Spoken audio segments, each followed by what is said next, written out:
নমস্কার বন্ধুরা, কেসি blog and কিচেনে সবাইকে স্বাগত।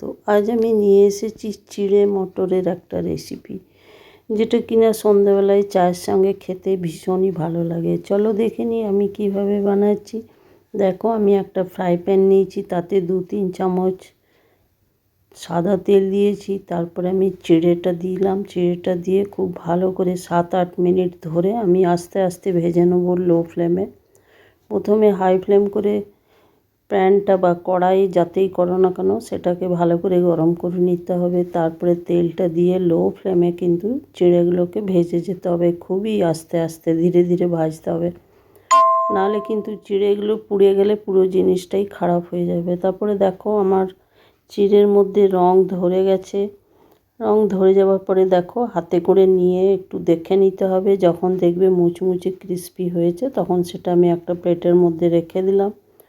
তারপরে ওই প্যানের মধ্যে আবার একটু সাদা তেল দিয়ে আমি কিছুটা বাদাম ভেজে নেব। বাদামটা ভেজে নিতে হবে। বাদামটা ভেজে নেবার পরে দেখো, এটাও হয়ে গেছে আমার বাদাম ভাজাটা। তারপর আমি ওইটাও একটা প্লেটের মধ্যে উঠিয়ে নেব। আর এই ধরনের রেসিপি কিন্তু সন্ধ্যাবেলায় চায়ের সঙ্গে খেতে ভীষণই ভালো লাগে। আর এইগুলো কি হয়, একদিন যদি বানিয়ে রাখো তো মাঝে মাঝে 2-4 দিন এগুলো মোটামুটি 1 সপ্তাহ থেকেও যায়। তারপর দেখো, ওই তেলের মধ্যে দুটো আমি শুকনো লঙ্কা দিয়ে 1 চামচ গোটা জিরে দিয়ে দিলাম। গোটা জিরে দেওয়ার পর কয়েকটা আমি কারি পাতা ধুয়ে শুকিয়ে রেখেছি, কিন্তু ভিজে দিলে কিন্তু কারি পাতা ভীষণই ফোটে, সেই জন্য খুব সাবধানে দিতে হবে। তারপর ওইদিকে আমি 1 কাপের মতো মটরশুঁটি ছাড়িয়ে রেখেছি, সেটাও আমি দিয়ে দিলাম। আর 1/2 ইঞ্চি আদা গ্রেট করে আমি দিয়ে দিলাম, এতে কিন্তু টেস্টটা ভীষণ বেড়ে যায়। তারপরে দেখো, যতটা আমার চিড়ে আছে সেই মতো পরিমাণ মতো আমি নুন দিয়ে দিলাম। তোমরা কিন্তু যদি চাও তো চিড়েটা ভাজার পরও দিতে পারো, আমি কিন্তু এই সময়তেই দিয়ে দিলাম, কেন কি মটরশুঁটিটাও নরম হয়ে যাবে। আর যদি তোমরা সেরকমভাবে চাও তো শুধু চিড়েটা এমনি রোস্ট করে রেখে দেওয়ার পরেও কিন্তু এইভাবে মিলিয়ে নিয়েও খাওয়া যায়, তাহলে কিন্তু সেই চিড়েটা অনেক দিনই থেকে যায়। তারপরে দেখো, এর মধ্যে আমি ছোটো চামচের 1 চামচ আমি হলুদ দিয়ে দিলাম। তারপরে 1/2 চামচ আমি কাশ্মীরি লঙ্কার গুঁড়ো দিয়ে দিলাম।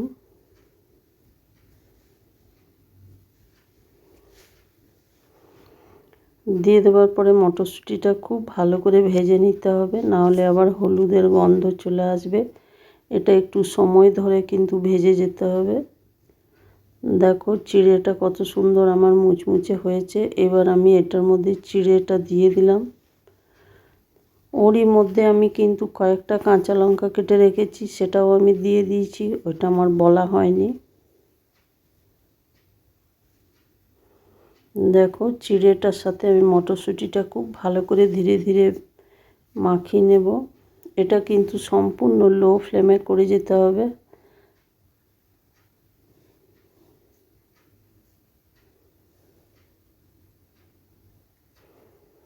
তারপর আমি বলে দিই, যারা আমার চ্যানেল সাবস্ক্রাইব করোনি তাদের সাবস্ক্রাইব করারও অনুরোধ রইল।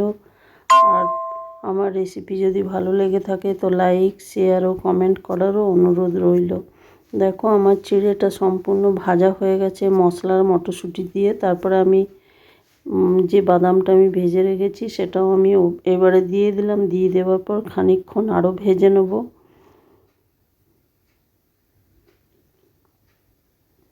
দেখো, আমার মোটামুটি ভাজা হয়ে গেছে, কেন কি চিড়েটা তো আগেই আমি ভেজে রেখেছি, বাকিগুলোও হয়ে গেছে ভাজা। দেখো, আমি উঠেই দেখাচ্ছি কত সুন্দর আর কত লোভনীয় হয়েছে আমার সন্ধ্যের জলখাবার বলো আর বা টিফিনই বলো।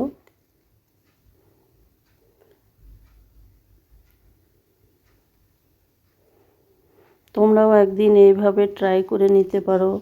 ভালো থাকবে, সুস্থ থাকবে। ফিরে আসছি পরের রেসিপি নিয়ে।